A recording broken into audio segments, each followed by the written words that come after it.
수고하고 무거운 짐진 자들아 다 내게로 오라. 내가 너희를 쉬게 하리라.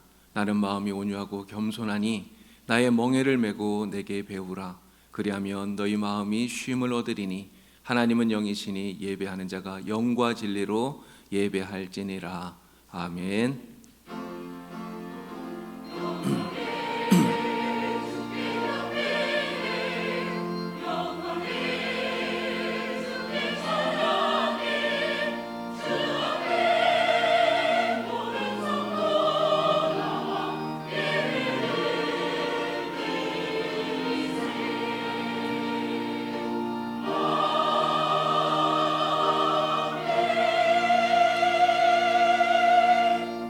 인생의 주인이 되시는 하나님 아버지, 한 주간도 저희들을 사랑하시고 아버지가 자식을 아는 것 같이 저희들을 사랑으로 품어주시고 바른 길로 인도하여 주시니 감사를 드립니다.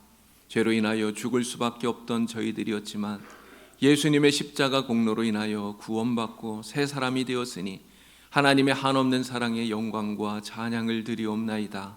이 시간 하나님의 은혜와 사랑에 감사하며 예배 자리에 나왔사오니 우리가 드리는 찬양과 경배를 받아 주시옵소서. 이 예배를 흠양하여 주시고 하늘의 풍성한 은혜로 충만케 하여 주시옵소서.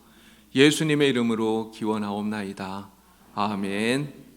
찬송가 23장으로 우리 하나님께 경배를 드립니다.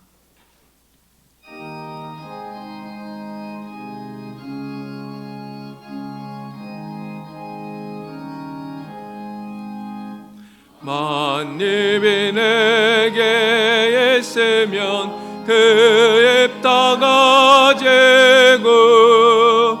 내가 저주시는 정일을 찬송하겠네. 내 은혜로신 하나님 날 도와주시고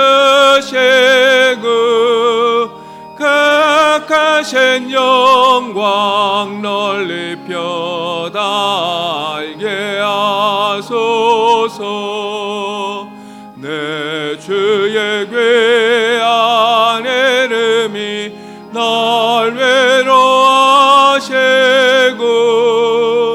회개의 음악 같으니 참이라 궤도다.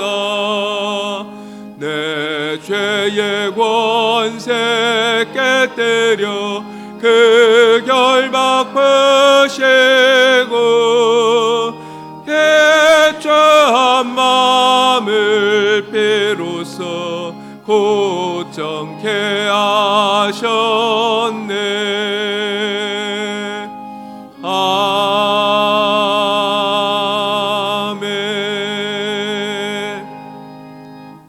자리에 앉으시기 바랍니다. 성시교독은 12번입니다. 시편 19편 성시를 함께 교독합니다. 12번 시편 19편 성시입니다. 하늘이 하나님의 영광을 선포하고 날은 날에게 말하고 밤은 밤에게 지식을 전하니 언어도 없고 말씀도 없으며 들리는 소리도 없으나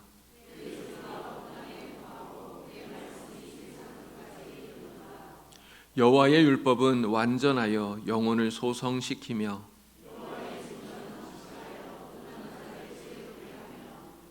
여호와의 교훈은 정직하여 마음을 기쁘게 하고 여호와를 경외하는 도는 정결하여 영혼까지 이르고 금 곧 많은 순금보다 더 사모할 것이며 꿀과 송이꿀보다 더 달도다. 아멘. 이제 다 함께 겸손히 머리를 숙여서 참회의 기도를 드리겠습니다. 긍휼이 풍성하신 하나님 아버지, 이 시간 주님 앞에 머리를 숙여 참회의 기도를 드립니다. 저희들의 연약함을 돌아보시고 저희들의 모든 죄를 사하여 주시옵소서. 주님께서는 누구든지 대접받고자 하는 대로 너희가 먼저 대접하라 말씀하셨는데 우리들의 모습 속에는 여전히 대접하기보다는 대접받기를 좋아하고 낮아지기보다는 높아지기를 좋아하는 마음이 많았음을 고백합니다. 은혜로 받은 직분을 소홀히 여기고 행동보다 말이 앞섰던 어리석음과 이웃의 잘못과 허물을 덮어주기보다는 판단하며 정죄했던 저희들의 잘못을 고백하오니 용서하여 주시옵소서. 감사해야 하는데 오히려 불평하고 찬양해야 하는데 오히려 원망했던 저희들의 연약함을 불쌍히 여기시고 용서하여 주시옵소서. 이 시간 예수 그리스도의 이름을 의지하여 참회의 기도를 드리오니 주님의 보혈의 피로 저희들을 정결하게 씻어 주시옵소서. 아멘. 이제 하나님과 나만이 아는 우리들의 모든 죄와 허물들을 겸손히 고백하면서 진실한 마음으로 참회의 기도를 계속하겠습니다.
우리들이 진실한 마음으로 하나님 앞에 참회할 때에 우리 하나님께서 주시는 용서의 말씀입니다. 생명의 율례를 지켜 행하여 죄악을 범하지 아니하면 그가 반드시 살고 죽지 아니할지라. 그가 본래 범한 모든 죄가 기억되지 아니하리니 그가 반드시 살래라. 그러므로 이제 그리스도 예수 안에 있는 자에게는 결코 정죄함이 없느니라. 아멘. 다 함께 사도신경으로 우리의 신앙을 고백합니다. 나는 전능하신 아버지 하나님 전지의 창조주를 믿습니다. 나는 그의 유일하신 아들 우리 주 예수 그리스도를 믿습니다. 그는 성령으로 잉태되어 동정녀 마리아에게서 나시고 본디오 빌라도에게 고난을 받아 십자가에 못 박혀 죽으시고 장사된 지 사흘 만에 죽은 자 가운데서 다시 살아나셨으며 하늘에 오르시어 전능하신 아버지 하나님 우편에 앉아 계시다가 거기로부터 살아있는 자와 죽은 자를 심판하러 오십니다. 나는 성령을 믿으며 거룩한 공교회와 성도의 교제와 죄를 용서받는 것과 몸의 부활과 영생을 믿습니다. 아멘. 찬송가 167장으로 함께 찬양드리겠습니다.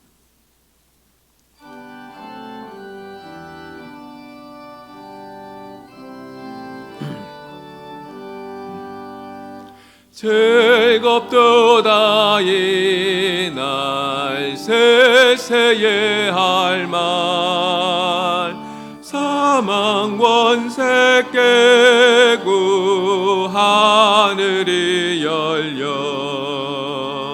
죽은 자가 다시 살아나와서 생명의 주 예수 찬송하도다. 즐겁도다 이날 세세에 할 말 사망 원세 깨고 승리하셨네. 부활하신 주님 나타나시니 전지 만물 모두 새 옷 입었네. 꽃은 만발하고 잎이 무서져 승리하신 주를 찬송하도다. 즐겁도다 이날 세세의 알말. 사망 권세 깨고 승리하셨네. 생명의 주 예수 죽음 이기고 무덤 문을 열고 살아나셨네. 주의 말씀대로 이루어져서 사흘 만에 다시 살아나셨네. 즐겁도다 이날 세세의 알말. 사망 권세 깨고 승리하셨네.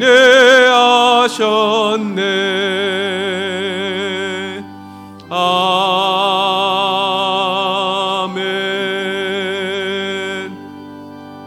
유광식 장로님께서 예배를 위해 기도하겠습니다.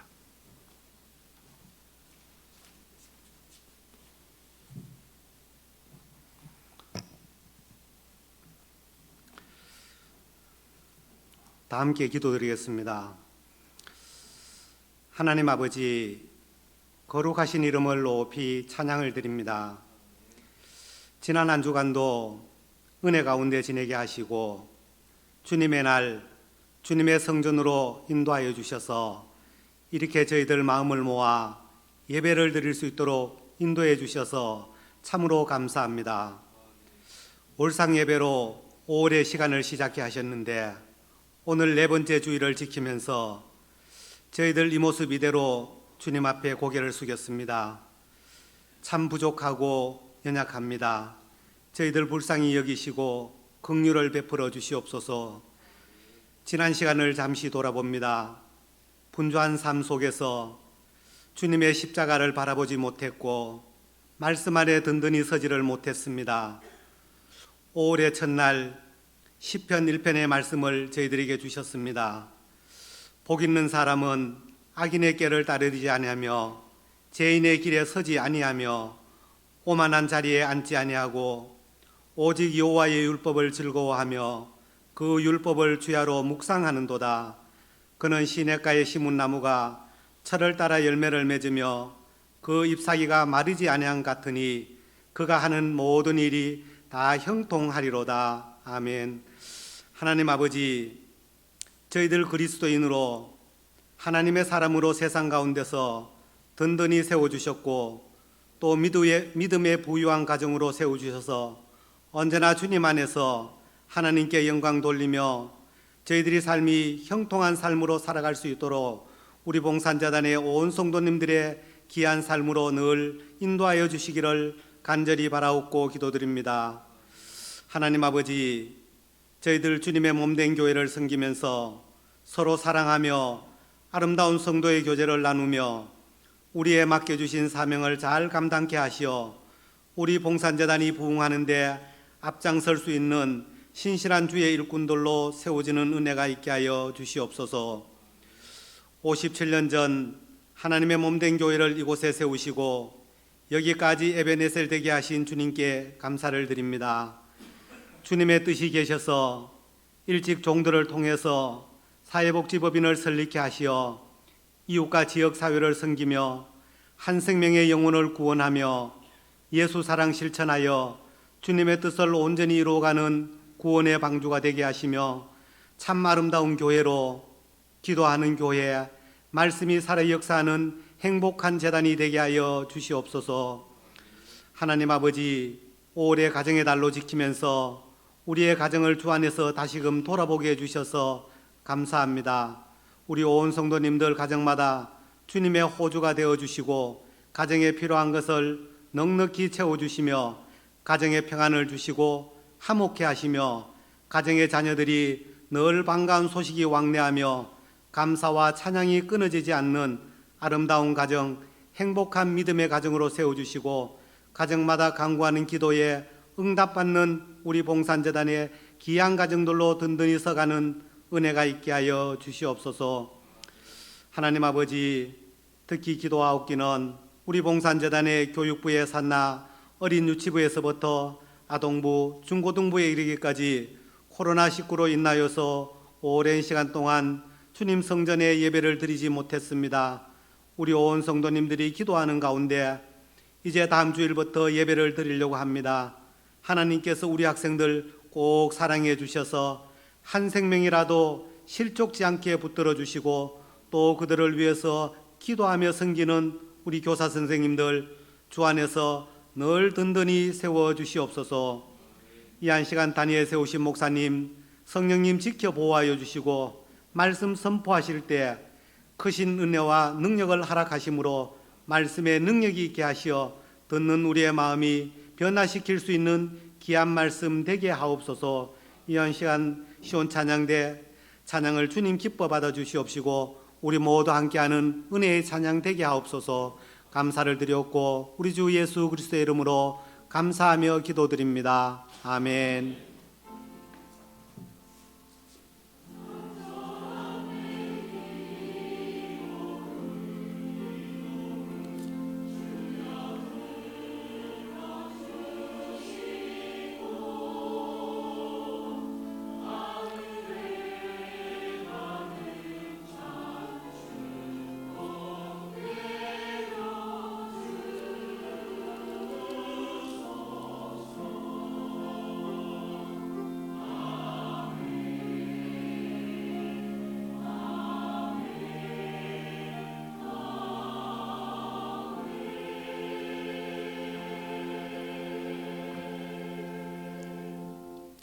오늘 하나님께서 우리에게 주신 말씀 봉독합니다. 신약 성경 히브리서 11장 36절부터 38절까지 있는 말씀입니다.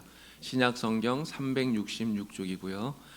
히브리서 11장 36절부터 38절까지 이제 김신성 권사님 나오셔서 봉독하실 때 우리 하나님의 음성을 여러분 친히 들으실 수 있기를 바랍니다.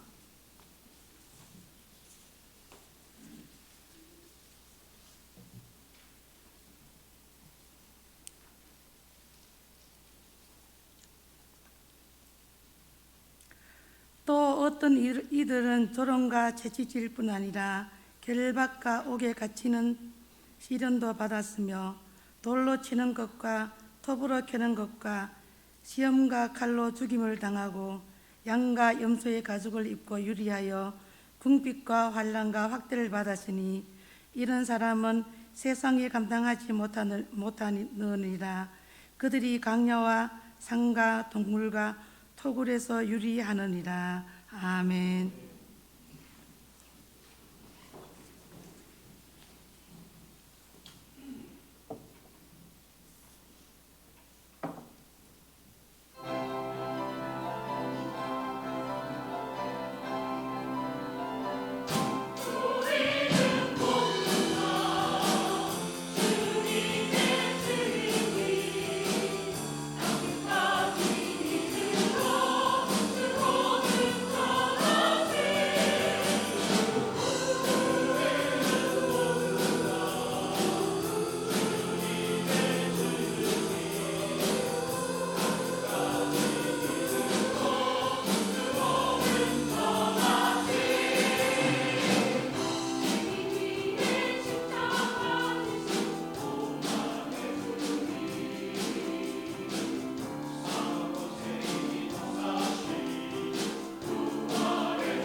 너희는 가서 모든 족속으로 제자를 삼아 아버지와 아들과 성령의 이름으로 세례를 주고 내가 너희에게 분부한 모든 것을 가르쳐 지키게 하라.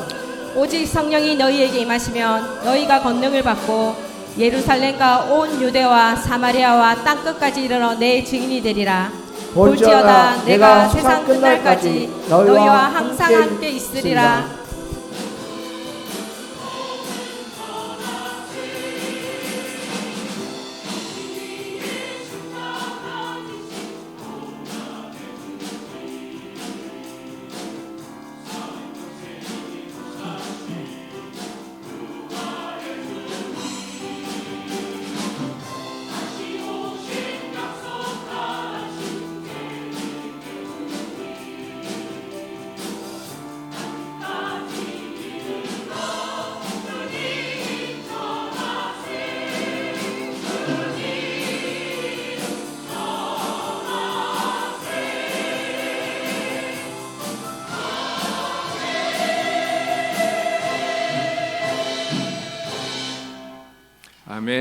하나님께 영광의 박수 올려드립니다.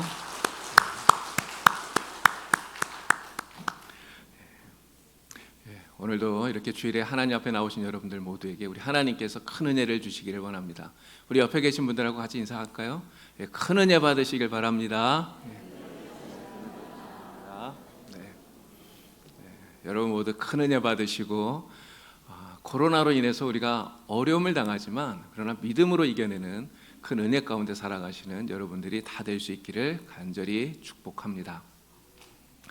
오랫동안 비가 오지 않아서 가뭄이 너무너무 심한 어느 날 교회에서 비를 오게 해달라고 하나님 앞에 기도하자고 산기도를 가기로 했다고 합니다. 그래서 드디어 기도하러 가는 날이 되었는데, 주일학교에 다니는 어린 꼬마아이가 자기도 기도하겠다면서 손에 우산을 들고 그리고 온 거예요. 근데 비가 너무 오래 오지 않아서 햇살은 쨍쨍 내려쬐고요, 정말 하늘에는 구름도 한 점 없는데, 근데 이 우산을 들고 온 이 아이를 보고 목사님이 물었어요. 비가 안 오는데 너 왜 우산을 갖고 왔어? 물었더니 이 아이가 이렇게 대답을 했답니다. 목사님, 우리가 비 오게 해달라고 기도하면 비가 올 거잖아요. 이렇게 이야기를 하더래요. 생각해보면 정말 이 목사님보다도 이 아이의 믿음이 훨씬 더 좋구나, 이런 생각을 해보게 됩니다. 여러분, 우리가 신앙생활하면서 가장 중요한 게 무엇일까요? 신앙생활에 있어서 가장 중요한 것은 믿음이에요. 어떤 상황과 형편에서도 흔들리지 않는, 정말 변하지 않는 믿음, 이 믿음을 가지고 사는 것이 우리에게 정말 중요한 것입니다. 이 믿음이 없다면 우리는 바른 신앙생활을 한다고 말할 수 없는 것이죠. 이 믿음이 바로 우리 기독교 신앙의 본질이기 때문에 그런 것입니다. 그런데 사람들은요, 눈에 보이지 않으면, 볼 수 없으면 못 믿겠다고 이렇게 말하는 사람들이 정말 많아요. 여러분, 도마가 그러지 않았습니까? 예수님께서 부활하셨는데 내가 직접 보지 못하고 내가 만져보지 못했기 때문에 나는 믿을 수 없다, 그렇게 말을 했어요. 정말 이 도마처럼 사람들은 하나님이 계심을 의심합니다. 왜 의심할까요? 안 보이니까, 볼 수 없으니까 의심한다고 하는 거예요. 그러나 진짜 믿음은 눈에 보이는 것을 믿는 것이 아닙니다. 눈에 보이는 것을 믿는 것, 내 손으로 만질 수 있는 것을 믿는 것, 사실 이것은 믿는다고 말할 수도 없는 것이죠. 정말 믿음은 우리가 볼 수 없는 것을 믿는 것이 진짜 믿음입니다. 여러분, 우리가 믿는다고 말하는 하나님이 보이나요? 보이지 않아요. 하나님께서 우리에게 주시려고 하는 구원도 보이지 않습니다. 우리가 장차 들어가서 살아야 할 하나님의 나라도 보이지 않아요. 하나님의 나라에서 영원히 누릴 영생도 우리는 볼 수가 없습니다. 그러나 볼 수 없지만 우리는 그것이 사실이고 또 실제이고 그리고 반드시 이루어질 것을 믿어요. 그래서 그것이 믿음이라고 하는 것입니다. 여러분 모두가 다 바로 이 믿음을 가지고 신앙생활하고 계신 줄로 믿습니다. 여러분, 이 믿음을 더욱더 굳건하게 하시는 여러분들이 되기를 간절히 바랍니다. 히브리서 11장을 우리가 믿음장이라고 이렇게 말해요. 이 히브리서 11장을 보면 믿음은 바라는 것들의 실상이요, 보이지 않는 것들의 증거다, 이렇게 말합니다. 우리가 바라는 하나님, 구원, 천국, 영생, 이러한 것들이 우리 눈에는 보이지 않지만 믿음은 이러한 보이지 않는 것들을 볼 수 있게 해주는 영적인 눈이라는 그런 말인 것이죠. 히브리서 11장을 읽어보면 많은 사람들이 나옵니다. 아벨, 에녹, 노아, 아브라함, 사라, 이삭, 야곱, 요셉, 모세, 라합, 많은 사람들의 이름이 등장해요. 이 사람들의 공통점이 있어요. 이 사람들의 공통점은 믿음으로 하나님의 말씀을 따라 행했다는 것입니다. 믿음으로 하나님의 말씀을 따라서 하나님의 약속을 보고 살았다는 거예요. 그러면서 38절, 오늘 우리가 읽었던 본문 말씀 가운데는요, 이렇게 보이지 않는 것을 보는 사람들, 우리 기독교의 본질이라고 하는 이 믿음을 가지고 살았던 이러한 사람을 세상은 감당하지 못한다, 이렇게 말씀하고 있는 것입니다. 여러분, 이 감당하지 못한다고 하는 이 말은요, 어떤 사람이 가지고 있는 의지나 결의가 너무나 확고하기 때문에 그 의지대로 행동하는 것을 제어할 수 없다, 이런 의미를 가지고 있죠. 근데 이 상황에 따라서 이 감당할 수 없다고 하는 이 말이 좀 좋지 않은 의미로 이렇게 쓰이기도 합니다. 너무나 막무가내로 행동하기 때문에 컨트롤이 안 된다, 이런 의미인 것이죠. 예전에 마트에 갔더니 어떤 아이가 자기가 원하는 거 엄마가 사주지 않는다고 그냥 그 마트 바닥에 그냥 이렇게 들어 누워서 막 떼를 쓰면서 우는 이런 아이를 제가 본 적이 있어요. 근데 제가 보니까 엄마도 그 아이가 도저히 감당이 안 되는 것처럼 그렇게 보이더라고요. 이런 경우가 바로 감당치 못할 사람이라는 말이 좋지 않은 의미로 이렇게 쓰여지는 그런 말인 것이죠. 그런데 신앙생활에 있어서도 정말 이렇게 하나님마저 감당이 안 되는 이러한 사람들이 있는 것 같습니다. 오직 자기의 유익과 만족을 위해서 또 자기의 생각과 고집대로만 살아가는 그러한 사람들이 바로 감당이 안 되는 사람들이라고 하는 것이죠. 하지만 이렇게 고집된 사람들, 하나님께서도 감당하지 못할 그러한 사람은 없겠지만 정말 이러한 사람들이 있다면 우리 하나님께서는요, 그냥 자기 고집대로 떼쓰면서 살다가 그냥 그렇게 내버려 두지 않을까, 그런 생각이 들어요. 애굽의 바로 왕이 바로 그런 사람인 것 같습니다. 모세를 통해서 하나님께서 애굽에 재앙을 내리셨죠. 10가지 재앙을 내렸습니다. 근데 그 많은 재앙들이 애굽에 내려지는 것을 보면서도 하나님께서 이스라엘 백성들을 보내라고 말씀하시는데 이 바로는 그 말씀을 듣지 않아요. 계속해서 거부하죠. 결국은 마지막 10번째 재앙, 자기의 맏아들이 죽는 것을 보고 나서야 바로는 이스라엘 백성들을 내보내게 됩니다. 정말 감당이 안 되는 사람이다, 이런 생각이 들어요. 예수님을 십자가에 못 박게 백성들을 선동했던 이스라엘의 종교 지도자들이 있습니다. 이 사람들 역시 정말 감당이 안 되는 사람들이다, 이런 생각이 듭니다. 인류의 구원자로 오셨던 하나님의 아들이신 예수님을 알아보지 못한 정도가 아니에요. 못 알아본 정도가 아니라 그들은 어떻게 합니까? 예수님을 대적합니다. 예수님을 십자가에 못 박아 죽이고요, 그 예수님께서 부활하신다고 말씀하셨기 때문에 정말 부활할까 너무나 겁이 나서 부활하지 못하도록 무덤 문을 돌로 막고 봉인하고 그리고 굳게 지켰던 사람들이에요. 정말 이들 역시 감당이 안 되는 그러한 사람들이다 생각이 됩니다. 그러나 이렇게 정말 하나님 앞에서 감당하지 못하는 이런 어려운 사람이 되면 여러분, 그 마지막 그 말로가 어떻게 될까요? 오직 자기 유익만을 위해서 고집불통으로 살다가 그냥 세상에서는 어쩌면 좀 부귀와 영화와 권세와 이런 것들은 좀 얻을 수 있을지 모릅니다. 그러나 결국은 모래성처럼 다 허물어지게 되고요, 마지막에는 땅을 치면서 후회하고 결국은 지옥으로 갈 수밖에 없는 그러한 불행한 인생이 되고 만다고 하는 것입니다. 그러나 오늘 말씀을 보니까 세상이 감당하지 못하는 사람들이 나와요. 세상이 감당하지 못하는 사람들이 있다는 것입니다. 어떤 사람들입니까? 이들은 자기 유익과 만족을 위해서 사는 사람들이 아니에요. 이들은 자신들에게 보여주신 하나님의 말씀과 뜻을 따라서 사는 사람들입니다. 하나님께서 자신들에게 보여주신 그 말씀과 뜻을 따라서 세상에 반하는 행동을 하는 사람들이에요.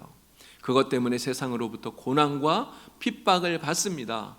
때로는 조롱을 받습니다. 그러나 오히려 그러한 조롱과 고난과 핍박받는 것을 오히려 기뻐하는 사람들이에요. 바로 히브리서 11장에 나오는 이 믿음의 사람들이 그런 사람들이라고 하는 것입니다. 그리고 이러한 사람들을 세상은 도저히 감당하지 못한다고 성경은 말씀하고 있는 거예요. 모세가 바로 그런 사람 아닙니까? 모세는요, 살인자가 되었어요.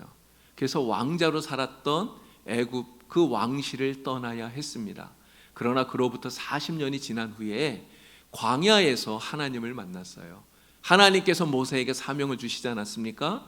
애굽으로 가라, 이스라엘 백성들을 이끌고 나와라, 사명을 주셨어요.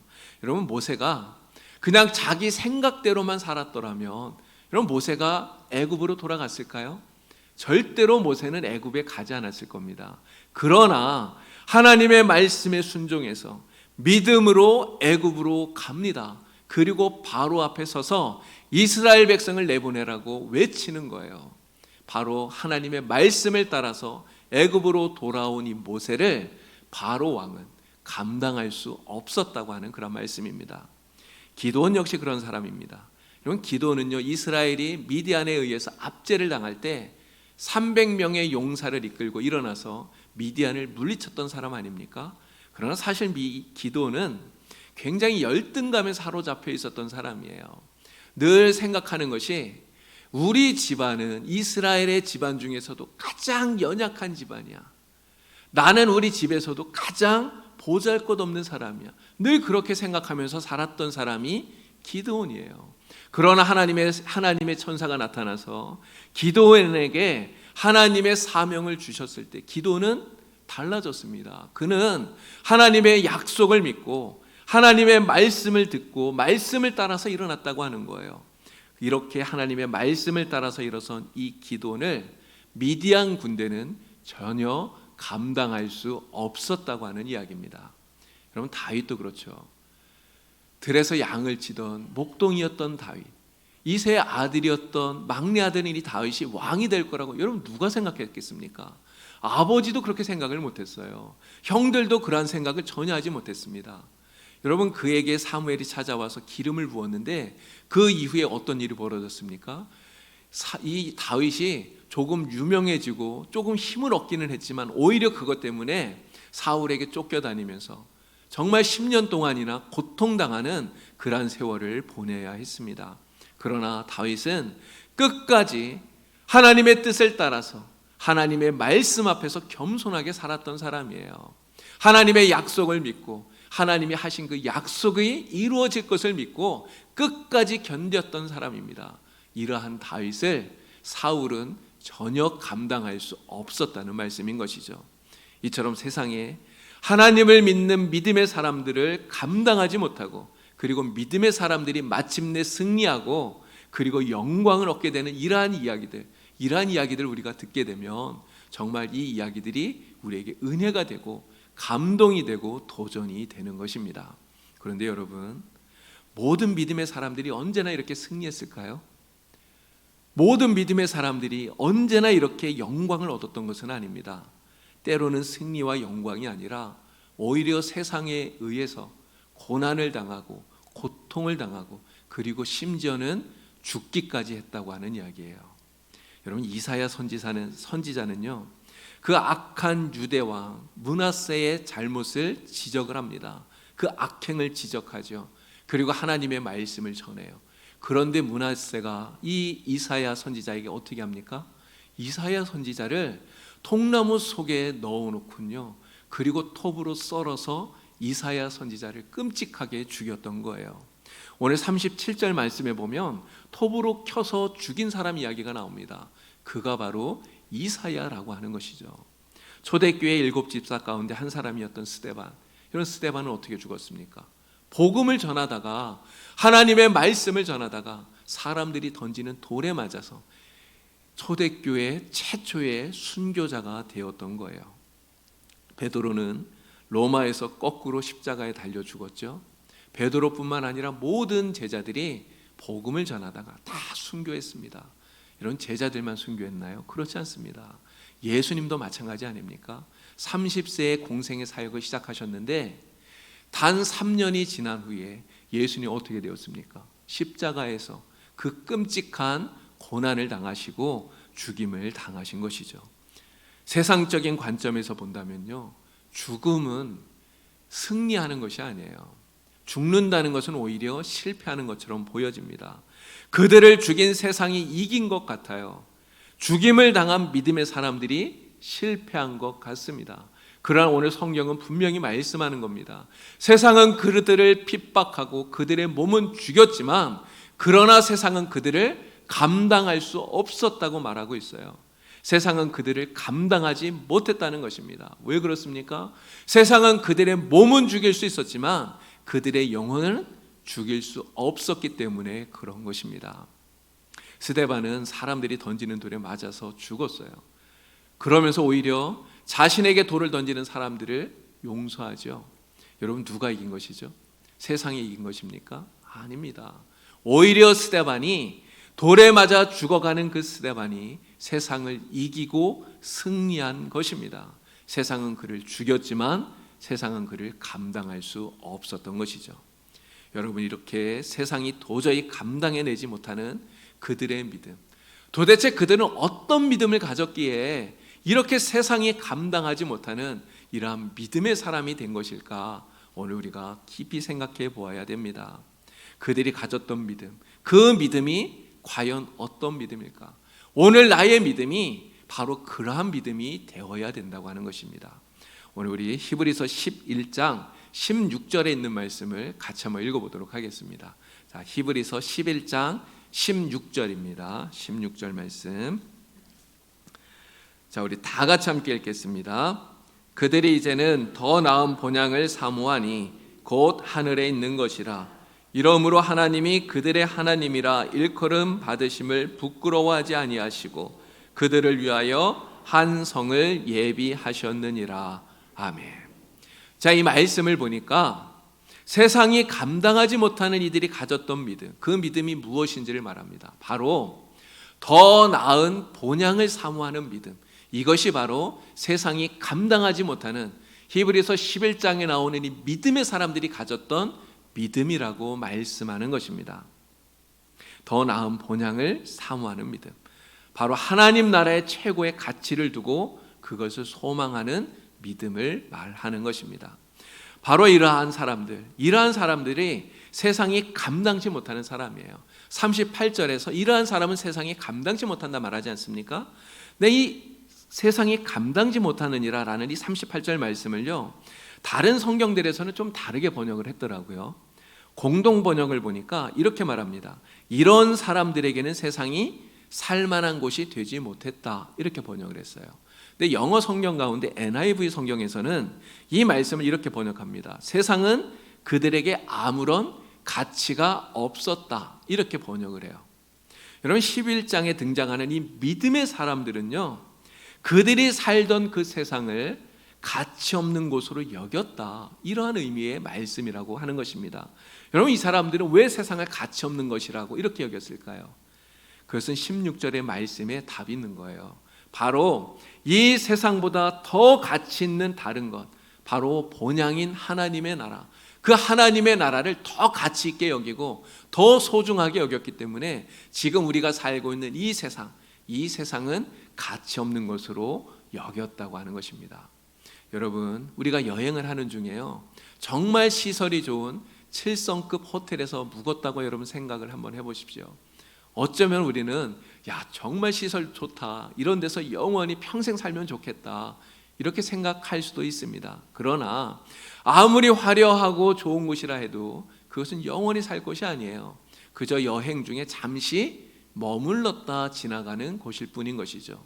우리가 사는 세상이 바로 그렇다는 것 아닙니까? 우리가 사는 이 세상이 아무리 좋아도, 우리가 사는 이 세상이 아무리 좋은 곳이라 해도 이 세상은 잠시 머물렀다 가는 그러한 세상이라고 하는 것입니다. 우리가 하나님의 나라, 우리의 본향, 우리가 영원히 살아야 할 아버지의 집을 향해 가는 그 여행 중에 잠시 머무는 여관과 같은 곳이 우리가 사는 이 세상이라고 하는 것이죠. 그래서 믿음의 사람들은 이 세상이 아무리 화려하고 좋아도 하나님 나라보다 이 세상을 더 가치 있는 것으로 여기지 않았던 것입니다.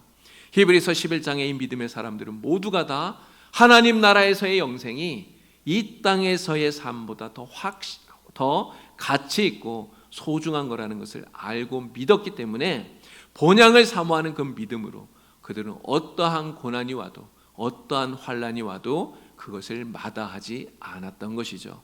심지어는 그들은 하나님 나라에서의 영생을 얻기 위해서 이 세상에서 당하는 환난 가운데 죽음까지도 그들은 불사했다고 하는 것입니다. 마치 밭에 감추어진 보화를 발견한 사람 같아요. 그럼 밭에 감추어진 그 보화를 발견한 사람이 어떻게 합니까? 그 보화를 얻기 위해서 자신의 모든 것들을 다 팔아요. 아낌없이 팝니다. 그리고 그 보화를 사는 것 아닙니까? 더 귀하고 가치 있는 하나님의 나라와 영생을 위해서 세상과 맞서는 사람, 그가 바로 믿음의 사람이라고 하는 것입니다. 그리고 그러한 믿음을 가지고 사는 사람을 세상은 절대로 감당할 수 없는 것입니다. 여러분, 오늘 이 시간에 지금 내가 가지고 있는 믿음, 내 안에 있는 믿음, 내가 소유한 이 믿음이 어떠한 믿음인지 여러분 깊이 생각해 볼 수 있기를 바랍니다. 나는 정말 하나님 나라와 하나님 나라에서 누릴 이 영생을 이 땅에서의 삶보다 더 가치 있게 여기면서 살아가고 있는가? 우리는 깊이 되새겨 보아야 될 것입니다. 나는 세상을 거스르면서까지 하나님 나라에서의 영생을 소유하기 위해서 애쓰고 있는지, 나는 하나님의 말씀에 순종하여서 믿음으로 세상을 살아가는 동안에 믿음을 위해서라면 정말 내가 가진 모든 것까지라도 기꺼이 포기할 수 있는지 우리 자신에게 스스로 물어보면서 자신의 믿음을 점검해 볼 수 있는 여러분들이 되기를 간절히 축원을 드립니다. 나이가 들면요, 시간이 지나갈수록 시간이 이렇게 참 빠르게 지나간다, 이런 생각들을 나이가 들면 들수록 더 많이 하게 되는 것 같아요. 저도 나이가 이렇게 조금 드니까 그런 생각이 자꾸 들더라고요. 제가 우리 교회 온 지 벌써 이제 곧 1년이 되어 갑니다. 제가 작년 7월 달에 왔잖아요. 벌써 1년이 곧 다가와요. 근데 지나간 시간을 이렇게 생각해 보니까 정말 순식간인 것 같아요. 너무 빨리 지나가는 것 같습니다. 사람들이 그렇게 말하죠. 시간이 화살 같대요. 유소와 같다고 이렇게 이야기합니다. 시간은 또 나이만큼 흐른다고 이런 이야기도 많이 하더라고요. 10대 때에는 시간이 10km로 간답니다. 20대는 20km로 가고, 근데 이게 점점 빨라져서 50대가 되면 시간이 50km로 지나고요, 70대가 되면 70km로 가고, 90대가 되면 90km로 간답니다. 사실 시간이 그렇게 빨리 상대적으로 가겠습니까마는 그냥 나이가 들수록 시간이 상대적으로 더 빨리 가는 것처럼 느껴지는 거겠죠. 서유석 씨가 예전에 가는 세월이라고 하는 노래를 불렀어요. 다들 이 노래 아시죠? 가는 세월 그 누구가 잡을 수가 있나요? 흘러가는 시냇물을 막을 수가 있나요? 이런 가사입니다. 이 노래 가사처럼 사람들은 멈추지 않고 지나가는 세월을 아쉬워하고요, 그리고 나이가 들고 늙어지는 것을 서러워합니다. 그런데 이런 생각이 들었어요. 이런 것은 진짜 이렇게 나이가 들어서 서러워지는 것은 하나님을 모르는 세상 사람들에게는 너무나 당연한 것이다, 이렇게 생각이 들었어요. 그런데 우리 예수 믿는 사람들에게 이것이 정말 합당한 것일까? 예수 믿는 우리도 똑같이 그렇게 생각한다면 그게 정말 합당한 것일까? 이런 생각이 들어요. 여러분 어떻게 생각하십니까? 정말 우리가 하나님 나라를 소망하고 하나님 나라에서의 영생을 믿는 믿음의 사람이라면 잠시 머물다 지나가는 이 세상보다 영원한 하나님 나라가 더 소중하고 가치 있는 것을 믿는 사람이라면, 여러분 나이가 들고 죽음의 순간이 가까워오는 것, 이것이 정말 우리에게 있어서 서럽고 아쉬운 그런 일일까요?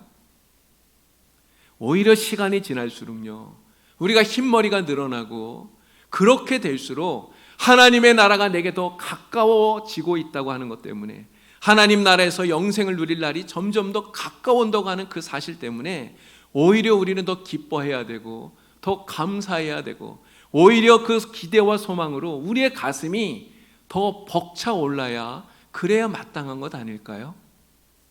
여러분, 우리가 하나님 나라와 영생에 대해서 이러한 믿음을 가지고 세상을 살아간다면 세상이 어떻게 그런 사람을 감당할 수가 있겠습니까? 심지어 죽음이라 해도 그러한 사람을 감당할 수가 없는 것입니다. 우리가 잘 아는 대로요, 초기 기독교는 로마에 의해서 정말 끔찍한 박해를 당했어요. 수많은 성도들이 믿음을 지키면서 순교하지 않았습니까? 사도 요한의 제자이면서 서머나 교회 감독이었던 폴리캅, 이 폴리캅도 역시 그러한 순교자들 가운데 한 사람입니다. 156년경에 서머나에서 기독교에 대한 아주 참혹한 박해가 일어나게 되었습니다. 그때 이 교회, 서머나 교회 감독이었던 폴리캅이 체포되었죠. 그때 이 폴리캅의 나이가 86세였습니다. 총독은요, 이 86세에 나이가 많은 노인이었던 이 폴리캅을 처형하기보다 그를 배교시키려고 회유를 통해서 그의 신앙을 부인하게 만들려고 했습니다. 그러나 이 폴리캅은요, 그리스도를 저주하고 로마의 황제를 숭배하라고 하는 이 말에 이렇게 대답을 해요. 나는 평생 그분의 종이었고 주님은 나에게 단 한 번도 신실하지 않은 적이 없었는데 그런데 나를 구원해 주신 나의 왕을 내가 어떻게 저주하고 부인할 수가 있겠습니까? 폴리캅의 말입니다. 총독은요, 원현 경기장에서 사제의 밥으로 던져주겠다고 협박합니다. 또 불에 태워 죽이겠다고 협박을 해요. 그러나 폴리캅은 전혀 굴하지 않죠. 결국 폴리캅은 산채로 화형을 당하게 됩니다. 불에 타 죽게 되는데 폴리캅은 그 죽음 앞에서 이렇게 마지막 기도를 드립니다. 하나님이시여, 당신께서 오늘 나로 하여금 순교자의 반열에 참여하게 하시어 내 몸과 영혼이 영생의 부활을 얻기에 합당하게 여겨주심을 감사하나이다. 오늘 나는 신실하고 참되신 하나님께 연락될 만한 제물로 당신 앞에 드려지기를 소원하나이다. 나는 이 모든 일을 인하여 당신의 사랑하는 독생자 영원한 대제사장이신 예수 그리스도를 찬양드리며 감사하고 영광을 돌리나이다. 폴리캅의 마지막 기도입니다. 여러분, 폴리캅과 같은 이러한 순교자들이 죽음 앞에서도 전혀 두려워하지 않고 굴복하지 않았던 이유가 어디에 있습니까? 바로 하나님에 대한 믿음이 있었기 때문이에요. 하나님의 약속에 대한 믿음, 하나님이 약속하신 하나님 나라에서의 영생에 대한 확신이 있었기 때문입니다. 그래서 오늘 본문의 말씀처럼 조롱과 채찍질 뿐 아니라 옥에 갇히는 시련과 돌로 치는 것과 톱으로 켜는 것과 시험과 칼로 당하는 그 모든 환난들을 당해도 이겨낼 수 있었던 것입니다.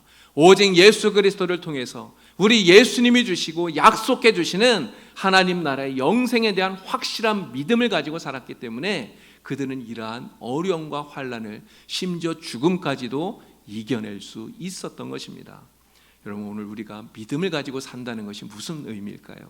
우리가 믿음을 가지고 산다는 것은 하나님께서 약속으로 보여주신 하나님의 나라와 그 영생을 확신하면서 사는 것입니다. 그리고 이 땅에서 사는 동안 비록 세상을 거스른다 할지라도 하나님의 말씀과 뜻에 철저히 순종하면서 사는 것입니다.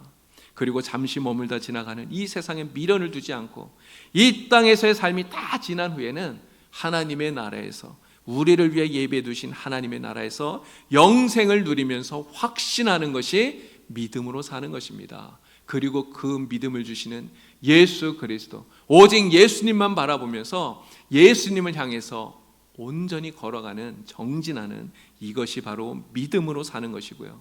이렇게 믿음으로 사는 사람을 세상은 결코 감당치 못하는 줄 믿습니다.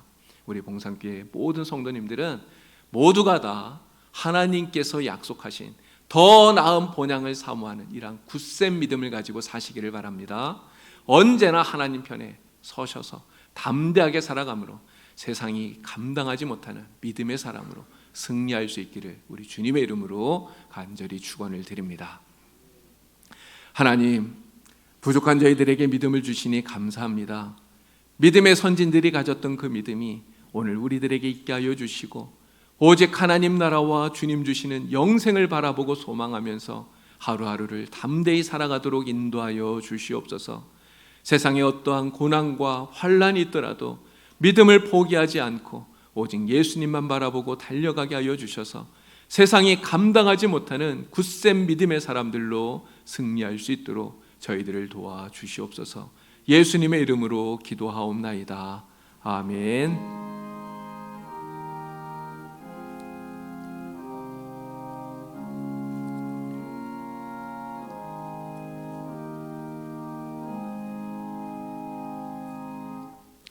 545장을 우리 찬양하면서 하나님 앞에 준비한 예물 드리겠습니다.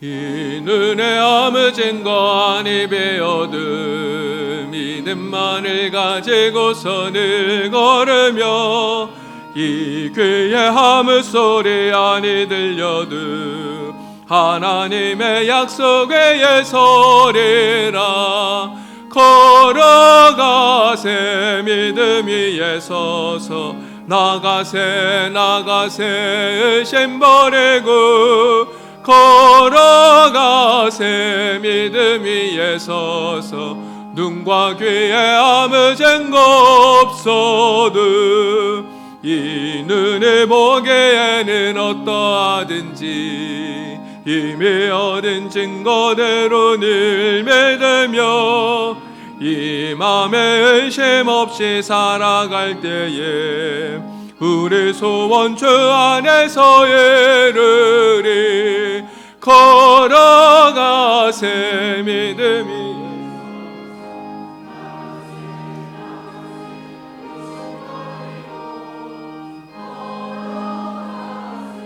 믿음 위에 서서 눈과 귀에 아무 증거 없어도 주님의 거룩함을 두고 맹세한 주 하나님 아버지는 참 미쁘다. 느끼한 모든 약속 믿는 자에게 능치 못할 무슨 일이 있을까. 걸어가세 믿음 위에 서서 나가세 나가세 의심 버리고 걸어가세 믿음 위에 서서 눈과 귀에 아무 증거 없어도. 아멘.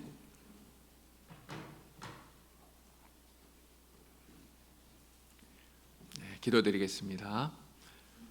하나님 아버지 은혜를 감사합니다. 이렇게 우리가 하나님 앞에 나와서 하나님을 예배하며 주님께 귀한 예물을 드릴 수 있도록 또 우리에게 은혜를 베풀어 주시니 참으로 감사합니다. 우리의 마음과 정성을 다하여 예배하며 주님께 바치는 모든 예물들을 하나님 기쁘게 받으시고 흠양하여 주시옵소서. 11조를 거룩히 구별하여 주님께 드립니다. 주님께 바쳐진 모든 11조 예물들이 하나님 나라 창고에 쌓여지게 하여 주시옵소서. 오직 하나님 영광을 위하여 사용되어지게 하여 주시고 드리는 모든 손길들이 하나님의 큰 은혜와 복을 받도록 성령님 인도하여 주시옵소서. 감사의 예물을 주님께 드립니다. 우리의 삶에 여러 가지 감사의 제목들이 많아지게 하여 주시니 감사합니다. 하나님 날마다 범사에 감사하며 기뻐하며 살아갈 수 있게 하여 주시고 더욱더 감사함이 우리 안에 충만할 수 있도록 성령님 도와주시옵소서. 여러 가지 기도의 제목들을 가지고 하나님 앞에 바쳐지는 예물들마다 하나님 다 들으시고 응답하여 주시옵소서. 우리의 삶에 어떠한 소원이든 하나님의 뜻 안에서 아름답게 이루어질 수 있도록 성령님 인도하여 주시옵소서. 이 모든 예물 하나님께 온전히 드려지기를 간절히 원하오며 예수님의 이름으로 봉헌기도 드리옵나이다. 아멘.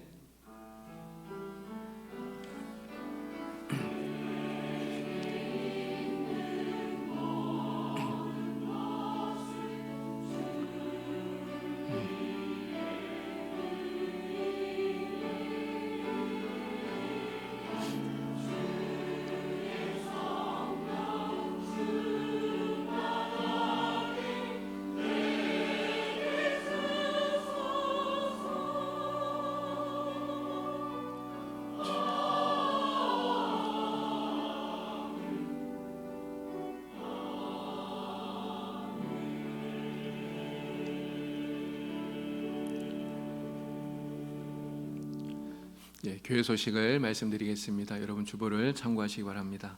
우리 봉산교회 111 기도 여러분들 기억하시면서 나라와 또 우리 교회와 자신을 위해서 늘 기도하시는 여러분들이 되기를 바랍니다.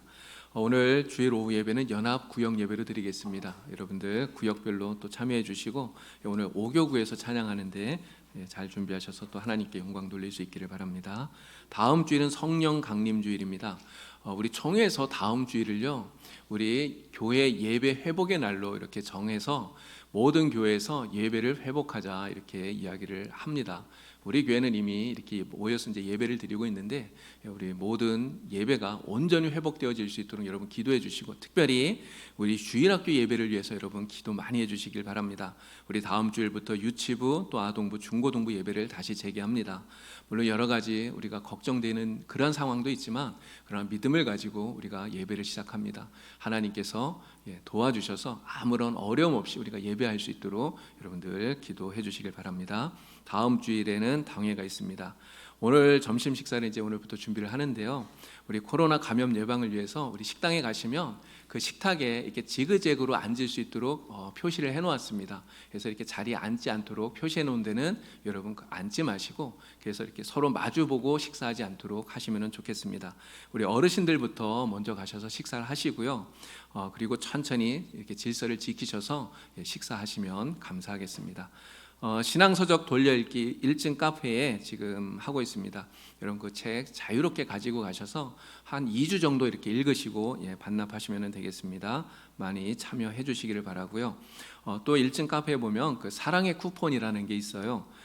관내에 우리 배달 음식 이렇게 시켜 드시면 쿠폰 주지 않습니까? 그 쿠폰을 거기다가 넣어 주시면 그거 모아서 우리 관내에 있는 어려운 이웃들에게 전달하도록 하겠습니다. 이번 주 예배당 총수는 6교구입니다. 우리 또 교회에 오늘 예배를 위해서 수고해 주신 많은 분들 정말 주님 이름으로 축복하고 감사를 드립니다. 자, 히브리서 11장 37절 38절 말씀, 우리 주보에 있는 오늘의 말씀 우리 같이 한번 읽어보겠습니다. 자, 다 같이 함께 읽겠습니다. 돌로 치는 것과 톱으로 켜는 것과 시험과 칼로 죽임을 당하고 양과 염소의 가죽을 입고 유리하여 궁핍과 환난과 학대를 받았으니 이런 사람은 세상이 감당하지 못하느니라. 아멘. 이 한 주간 정말 세상이 감당하지 못하는 그런 굳건한 믿음을 가지고 승리하시는 여러분들이 되길 바랍니다. 우리 자리에서 일어나셔서 옆에 계신 분들과 같이 인사 나누겠습니다. 자, 옆에 계신 분에게 이렇게 말씀하시면 좋겠어요. 세상이 감당하지 못하는 믿음으로 승리하기를 바랍니다.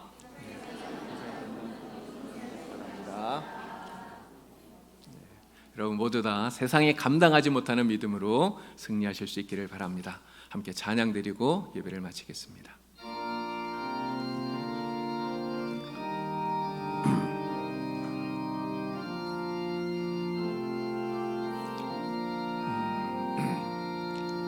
이제 내가 살아도 주 위에 살고 이제 내가 죽어도 주 위에 죽네. 하늘 영광 보여주며 날 오라 하네. 할렐루야 찬송하며 주께 갑니다. 그러므로 나는 사나 죽으나 주님의 것이유. 사나 죽으나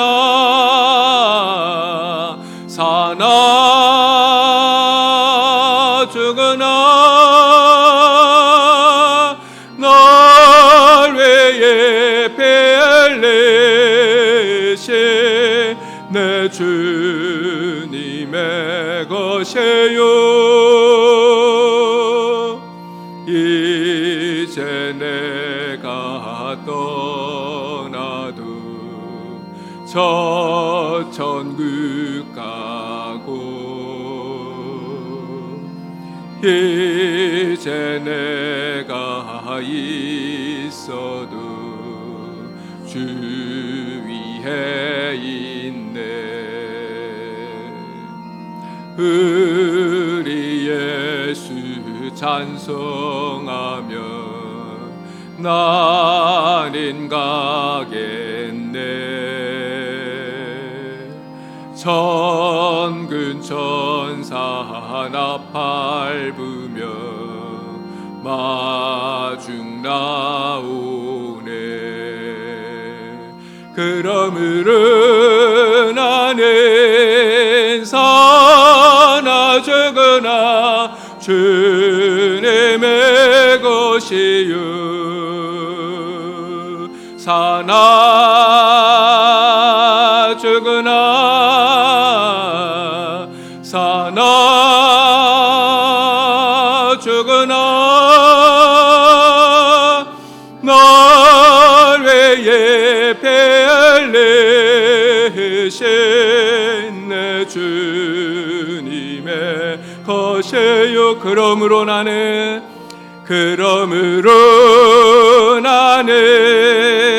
사나 죽으나 주님의 것이요 사나 죽으나 사나 죽으나 날 외에 베일리신 내 주님의 것이요. 하나님 아버지, 우리가 이 믿음을 가지고 살아가게 하여 주시니 감사합니다.